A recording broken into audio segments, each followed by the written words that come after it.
அதிகாலை வலையொலி காட்சி நேயர்களுக்கு அன்பு வணக்கம். மக்கட்பேறு அதிகாரத்துல நம்ம எல்லோருக்குமே தெரிஞ்ச ஒரு திருக்குறளை தான் நாம இன்னைக்கு பார்க்க போறோம். குழலினிது யாழினிது என்ப தம் மக்கள் மழலை சொல் கேளாதவர்.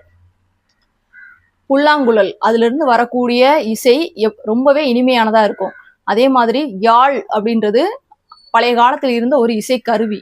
அதுல இருந்து வரக்கூடிய இசையுமே ரொம்பவே இனிமையானதா இருக்கும் அப்படின்னு யார் சொல்லுவாங்க அப்படின்னா, தன்னோட வீட்டுல இருக்கக்கூடிய ஒரு சின்ன குழந்தைகளோட மழலை பேச்ச யார் ஒருத்தர் கேட்கலையோ அவங்கதான் இந்த இசைக்கருவில இருந்து வரக்கூடிய இசை ரொம்பவே இனிமையானதா இருக்கும் அப்படின்னு சொல்லுவாங்கன்னு வள்ளுவர் சொல்றாரு.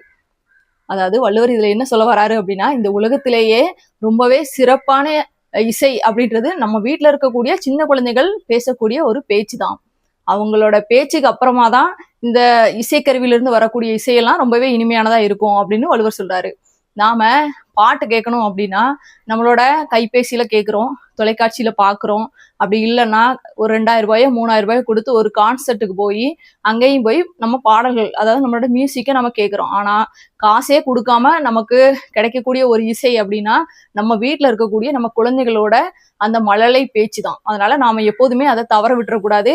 எப்போதுமே அவங்களுக்கு நேரம் ஒதுக்கி நாம அவங்க கூட நிறைய பேசி நம்ம அந்த மழலை பேச்சை எப்போதுமே கேட்டு இனிமையா அனுபவிக்கணும் அப்படின்னு நம்ம கேட்டுக்கிறோம். மீண்டும் ஒரு திருக்குறளை சந்திப்போம். நன்றி, வணக்கம்.